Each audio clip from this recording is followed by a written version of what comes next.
From Toronto studios, this is the Muslim News on Muslim Network TV. Assalamu alaikum, I'm Saamiyah Syed.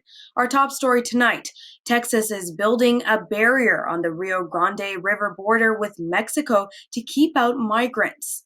A tweet from the Texas Department of Public Safety shows images of large orange buoys being transported. They will be installed on the river in the town of Eagle Pass. That is the area where 4 migrants, including a baby, drowned in the first week of July while trying to cross the Rio Grande. Eagle Pass has become a popular border crossing for migrants to enter the United States illegally. Texas Governor Greg Abbott says the floating barriers could be relocated and extended to several sections of the river if needed. Migrant rights advocates warned the buoys could lead to river crossing deaths. Environmentalists say the barriers on the water's surface will block the river's flow and affect natural life. President Joe Biden has announced the destruction of the last munitions from the U.S. chemical weapons arsenal.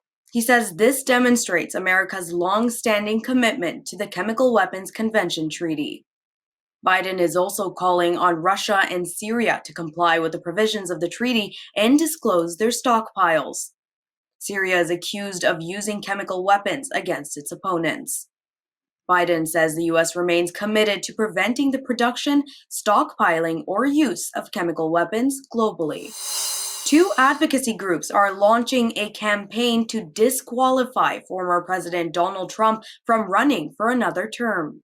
Free Speech for People and Mi Familia Vota are planning rallies and dropping banners to advocate for Trump's legal disqualification. They are invoking Section 3 of the 14th Amendment. That part of the Constitution prohibits anyone who has engaged in an insurrection or rebellion against the United States from holding office. The groups say Trump's incitement to attack the U.S. Capitol on January 6, 2021 meets the definition of an insurrection. Rallies will be held outside the offices of Secretaries of State in California, Colorado, Georgia, and Oregon. The events coincide with the 155th anniversary of the ratification of the 14th Amendment. Trump has not yet been criminally charged with the Capitol attack, but he is under investigation by Special Prosecutor Jack Smith. Trump has denied any wrongdoing. In related news, ex-President Donald Trump has promised to reinstate the controversial Muslim travel ban if he is elected president in 2024. Speaking to supporters in Iowa, Trump said he had instituted strict security vetting and imposed a strong entry ban. He claims this was to keep what he called radical Islamic terrorists and jihadists out of the country. Trump says the travel ban will be back, possibly on a larger scale, when he returns to office. Trump had issued 3 versions of the controversial ban in 2017. The Supreme Court had allowed full enforcement of the 3rd version. It excluded almost all travelers from 5 predominantly Muslim countries. President Joe Biden signed an executive order lifting the ban during his first week in office in 2021. An Afghan interpreter working for the U.S. military has been shot and killed in Washington, D.C. 31-year-old Nusrat Ahmed Yar was working as a driver for the ride-sharing company Lyft when he was found shot in his car on July 3rd. Yar came to the U.S. in 2021 to escape harassment after the Taliban regained power in Afghanistan. He was among thousands of Afghans granted special immigrant visas because of their work for the U.S. military. Yar's friend Rahim Amini says Yar worked long hours to support his family in the U.S. and his parents in Afghanistan. The Metropolitan Police Department is investigating Yar's death. It has released surveillance footage of 4 suspects fleeing the area after the shooting. A $25,000 reward is being offered for tips leading to an arrest and conviction. Bangladesh is investigating a data leak of more than 50 million of its citizens' personal information stolen from a government website. Cybersecurity specialist Victor Markopoulos says he was able to access the data through a simple Google search. It includes names, phone numbers, email addresses, and national identity card numbers. US-based online portal TechCrunch reports the leaked data is authentic. It was able to confirm this part by using part of its query, a public search tool, on the hacked government website. The website containing the leaked data has not been identified. According to TechCrunch, it is still available online. Bangladeshi government official Sukanta Chakraborty told Turkey's Anadolu news agency the security breach is under investigation. He urged victims not to worry about the leak.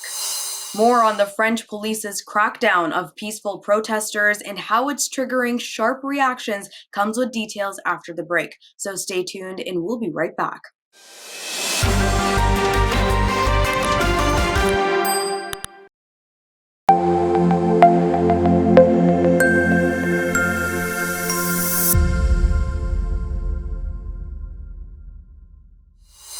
Welcome back. French police's crackdown on peaceful protesters in Paris has sparked an outcry. The demonstration was held in memory of Adama Traoré and in solidarity with Nahel Merzouk. Traoré, a black Frenchman, died in police custody after being handcuffed and detained in 2016. 17-year-old Merzouk of Algerian descent was shot and killed by police in Nanterre, a suburb of Paris, on June 7th. The incident sparked riots all across France. To control the unrest, police have also cracked down on peaceful protests. Mathilde Pinot, a French lawmaker, says Traoré's brother Youssef is also mistreated by the cops. He was forcibly subdued at Saturday's rally and his face was pushed to the ground. Images on social media show Traoré being carried on a stretcher from the police station to a hospital. 2 people were taken into custody during the peaceful protests. Police used physical force to disperse of the crowd and also cracked down on media representatives who tried to take photos. A 3-day peace march marking the 28th anniversary of the Srebrenica genocide ended Monday in Bosnia and Herzegovina. The march was attended by thousands of people from all over the world. They commemorated the more than 8,000 Bosnian Muslims killed by Serb forces in July 1995. The march began at the town of Nezuk and ended at a cemetery in Potocari. A funeral prayer and burial ceremony were held for 30 newly identified victims. The Mars Mira, or Peace March, has been held annually since 2005. It follows the same route used by Bosniaks fleeing the genocide in Srebrenica. Sweden is considering a ban on the desecration of the Quran. According to a local daily, Swedish Justice Minister Gunnar Strömmer says his government is considering enacting a law to stop the burning of holy books. He says such acts pose a threat to Sweden's national security. They also damage the country's relations with the Islamic world and could provoke terrorist attacks. Last month, an Iraq-born refugee, Salwan Momika, allegedly burned a copy of the Quran outside a mosque in the capital Stockholm under police protection. His provocative act coincided with the Islamic holiday of Eid al-Adha. It sparked widespread condemnation across the Islamic world. In January, a far-right Danish politician set fire to a copy of the Quran outside the Turkish embassy in Sweden. Iran has executed 2 men for an attack on a popular shrine in the southern province of Fars that killed 13 people. Mohammad Ramez Rashidi and Naeem Hashim Qitali were publicly executed in Shiraz, the capital of Fars. A gunman opened fire indiscriminately at the Sheikh Chiraq shrine in Shiraz on October 26, 2022. This 12th century shrine houses the tomb of a revered Shia scholar. It is a popular attraction for local and foreign tourists alike. The attacker, identified by Iranian media as Hamid Badakhshan, succumbed to injuries sustained in the attack. ISIS claimed responsibility for the attack. In March, a court in Fars sentenced 2 people to death after finding them guilty of aiding and abetting the attacker. 3 other defendants were sentenced to prison terms from 5 to 25 years for being members of ISIS. The attack on the Shiraz shrine comes amid widespread protests over the death of 22-year-old Mahsa Amini while she was in police custody. International Criminal Court prosecutor Karim Khan says the lack of access to Burma is hampering his investigation into the alleged genocide of the Rohingya community over 5 years ago. Speaking to reporters in the Bangladeshi capital Dhaka, Khan says he has access to war-torn areas of Ukraine, but not Burma. He knows that this has affected his ability to gather evidence and hard facts. A 10-member delegation led by Khan met Rohingya refugees, including genocide survivors, to gather information about the situation in Burma. The UN court has authorized a full investigation into alleged crimes of genocide against the Rohingya in Burma. Khan says no action has been taken against the Burmese military responsible for these crimes. Meanwhile, at least 5 Rohingya men were killed last week in a deadly firefight in Cox's Bazar refugee camp. That is where over 1 million Rohingya who fled the brutal military genocide in 2017 currently live. Among the dead was a person who was scheduled to testify before the ICC prosecutor. Khan is calling on the global community to provide more resources to the persecuted community. The Israeli government is claiming the sole right to exercise its sovereignty over the Palestinian territory of the West Bank. Israeli Government Secretary Yossi Fox made the comment to the Legal Center for Arab Minority Rights in Israel called Adalah on June 19th. The contents of Fox's letter were published in Israeli media Friday. Fox says the Jewish people have the sole right to the West Bank. The letter was in response to a request to halt recent decisions allowing the construction of hundreds of settlement units in the occupied West Bank. Adalah said the Israeli government denies Palestinians have a right to their land.